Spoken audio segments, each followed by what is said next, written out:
प्रेरक कथा। संतान गुस्सा हो तो उसे शांत करने की कोशिश जरूर करें। शिव पार्वती, गणेश जी और कार्तिकेय स्वामी से जुड़ी कथा है। इस कथा में बताया गया है कि अगर संतान गुस्सा हो जाए तो उसे मनाने के लिए माता पिता को उसकी बात समझनी चाहिए और उसे अकेला नहीं छोड़ना चाहिए। कथा के मुताबिक पुराने समय में एक दिन शिव जी और पार्वती जी ने विचार किया कि अब गणेश और कार्तिकेय का विवाह कर देना चाहिए।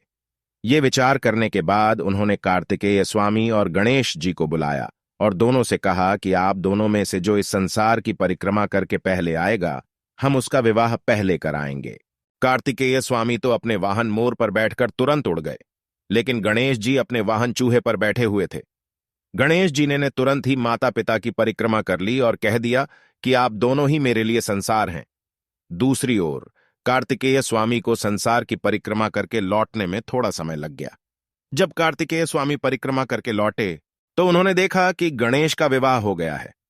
गणेश जी को विवाहित देखकर कार्तिकेय स्वामी नाराज हो गए। उन्होंने शिव पार्वती से कहा कि आपने ये सही नहीं किया है। क्रोधित होकर कार्तिकेय स्वामी क्रौंच पर्वत पर चले गए। ये क्रौंच पर्वत आज दक्षिण भारत में कृष्णा जिले में कृष्णा नदी के तट पर स्थित है। इसे श्री पर्वत भी कहते हैं। शिव जी और देवी पार्वती ने कार्तिकेय स्वामी को समझाने की बहुत कोशिशें की, लेकिन कार्तिकेय शांत नहीं हुए।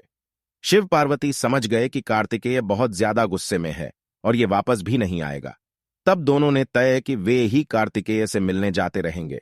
इसके बाद हर अमावस्या पर शिव जी और पूर्णिमा पर देवी पार्वती कार्तिकेय से मिलने श्री पर्वत पर आती हैं। ऐसी मान्यता है।